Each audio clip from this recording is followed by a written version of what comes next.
Supreme court की फटकार के बाद तेलंगाना के मुख्यमंत्री रेवंत रेड्डी अब बैकफुट पर आ गए हैं। उन्होंने शुक्रवार को एक बयान जारी करके सुप्रीम कोर्ट से बिना शर्त माफी मांगी है। रेड्डी ने कहा कि भारतीय न्यायपालिका के प्रति मेरा सर्वोच्च सम्मान और पूर्ण विश्वास है। मैं समझता हूं कि 29 अगस्त की कुछ प्रेस रिपोर्टों में मेरे नाम से की गई टिप्पणियों से ये आभास हुआ है कि मैं न्यायालय के न्यायिक विवेक पर सवाल उठा रहा हूं, लेकिन ये दोहराता हूं कि मैं न्यायिक प्रक्रिया में दृढ़ विश्वास रखता हूं। रेड्डी ने आगे कहा, मैं अपने बयानों के लिए बिना शर्त खेद व्यक्त करता हूं। न्यायपालिका और इसकी स्वतंत्रता के प्रति मेरे मन में बिना शर्त सम्मान और सर्वोच्च आदर है। भारत के संविधान और उसके लोकाचार में दृढ़ विश्वास रखने वाले के रूप में मैं न्यायपालिका को सर्वोच्च सम्मान देता हूं और देता रहूंगा। दरअसल तेलंगाना के सीएम रेड्डी ने अपने उस बयान के चलते माफी मांगी है, जिसमें उन्होंने कहा था कि बीजेपी और बीआरएस में लोकसभा चुनाव में हुई डील के कारण कविता को 5 महीने में ही बेल मिल गई, जबकि मनीष सिसोदिया को 15 महीने बाद जमानत मिल पाई और दिल्ली के सीएम अरविंद केजरीवाल अभी भी जेल में बंद हैं।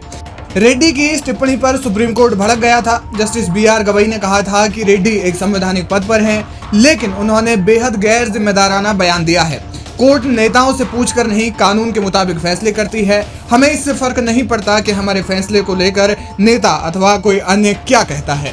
बता दें कि के कविता दिल्ली के शराब नीति घोटाले से जुड़े मनी लॉन्ड्रिंग मामले में आरोपी हैं। सुप्रीम कोर्ट ने 27 अगस्त को दिल्ली आबकारी नीति घोटाला मामले में के कविता को जमानत दे दी।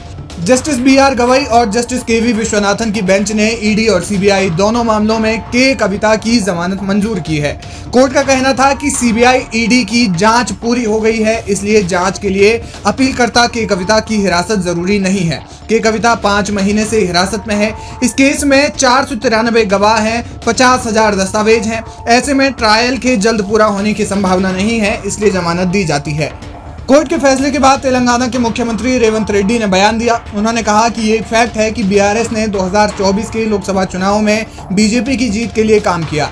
ऐसी भी चर्चा है कि वे के कविता को BRS और बीजेपी के बीच डील के कारण जमानत मिल गई। गुरुवार को इस बयान पर सुप्रीम कोर्ट ने नाराजगी जताई और रेवंत को फटकार लगाई। कोर्ट ने कहा कि इस तरह के बयान लोगों के मन में आशंकाएं पैदा करते हैं। कोर्ट ने पूछा कि क्या हम राजनीतिक दलों से सलाह मशवरा करने के बाद आदेश देते हैं। जस्टिस BR गवई की अध्यक्षता वाली 3 जजों की बेंच ने रेड्डी की ओर से पेश वरिष्ठ अधिवक्ता मुकुल रोहतगी से कहा, क्या आपने अखबार में पढ़ा कि उन्होंने क्या कहा? उन्होंने जो कहा उसे पढ़िए। एक जिम्मेदार मुख्यमंत्री द्वारा दिया गया ये किस तरह का बयान है? इससे लोगों के मन में आशंका पैदा हो सकती है। क्या ये ऐसा बयान है जो एक मुख्यमंत्री द्वारा दिया जाना चाहिए?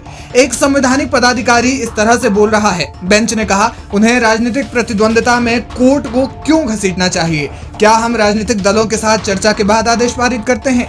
हमें राजनेताओं से या यदि कोई हमारे आदेशों की आलोचना करता है तो इससे हमें कोई फर्क नहीं पड़ता।